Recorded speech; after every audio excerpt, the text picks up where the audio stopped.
Differences in socioeconomic status are used to make sense of differences in academic performance. Brandt's strong belief in this is apparent throughout Chapter 6 of Literacy in American Lives. As shown by her interviews with Brandt and Lopez, there tends to be a correlation between socioeconomic status and education.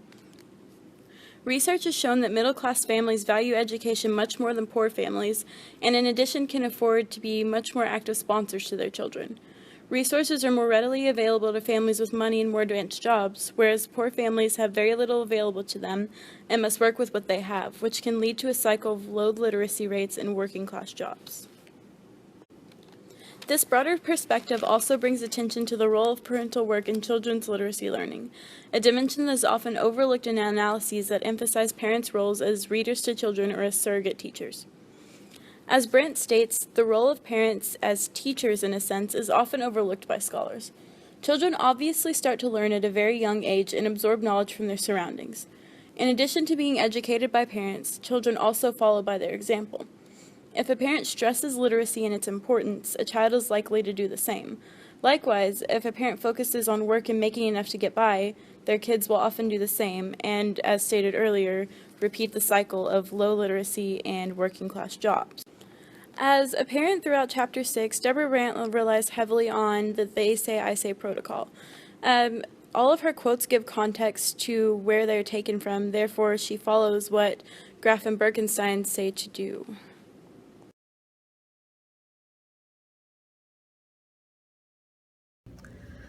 The literacy in Wisconsin was very limited. They had it, but it just wasn't fully there. I remember just driving with my parents 70 miles down to the next town just to pick up Spanish literacy elements like magazines and books, and it was the best thing ever. The town actually had everything that I needed.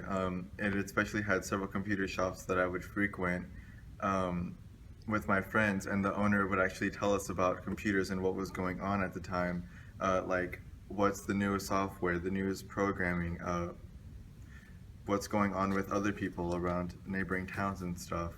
And I actually wasn't limited to just what was in town, because during the summer my parents would send me after computer programming camps, which I thought were really awesome. And I would learn a lot and then just come back and apply that, so build on what I already knew and what I was learning in town. So I had resources in the area that I was in, so it was very helpful.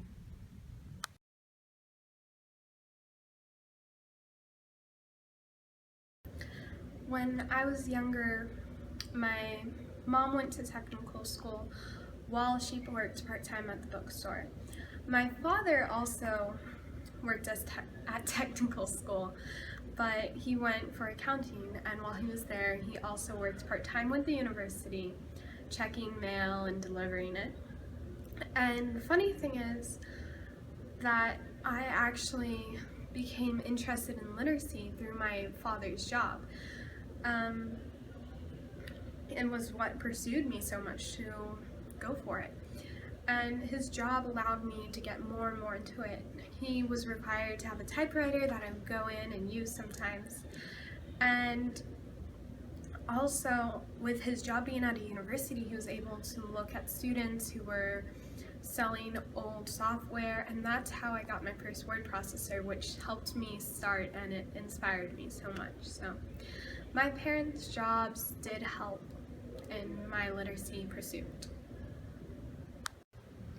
My dad worked at the local university and my mom was the real estate agent, so I actually never really faced economic struggle. I actually remember for Christmas when I was around like 13 or 14, I got an Apple II, and at the time they weren't really useful for much, so I was just like, well, what am I gonna do with this? I just ended up tinkering on it and like programming things on it, figuring it out with my friends and with the local computer dude. And like I said before, my parents actually sent me to summer camps, and that's because they could afford to send me. So that just proves that I never really faced economic struggle. I always had what I needed, no matter what it was, including literacy, so I got what I needed. Brandt interviews the individuals Raymond Branch and Deborah Lopez. Both pertain to different backgrounds and end up in the same town around the same time period. However, both experience different angles of the same town, one through direct benefits from a growing computer market and wealthy parents, and the other through secondhand technology accompanied by self-taught Spanish. Although in the same town, Branch manages to tap into the expanding community of computer programming, while Lopez only uses her Spanish skills in minute ways at her janitorial job.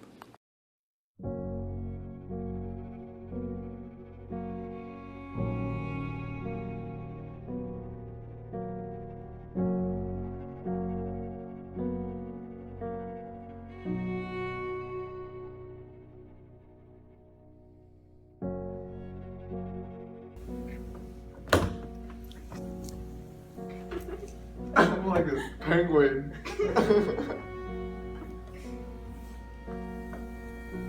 Okay, is this good?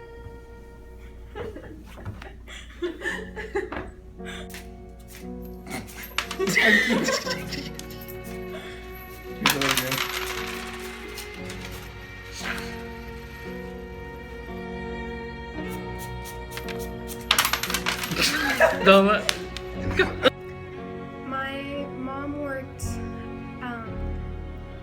part-time as...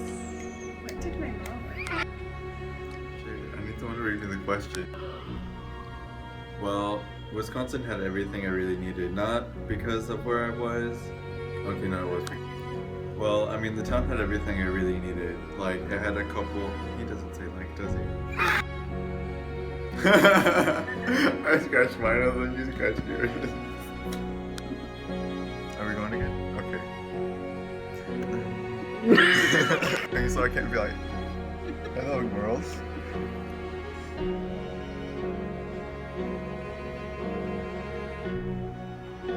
Oh, you're filming. Are you? Okay. Well, that wasn't clear. Okay, we're filming everything.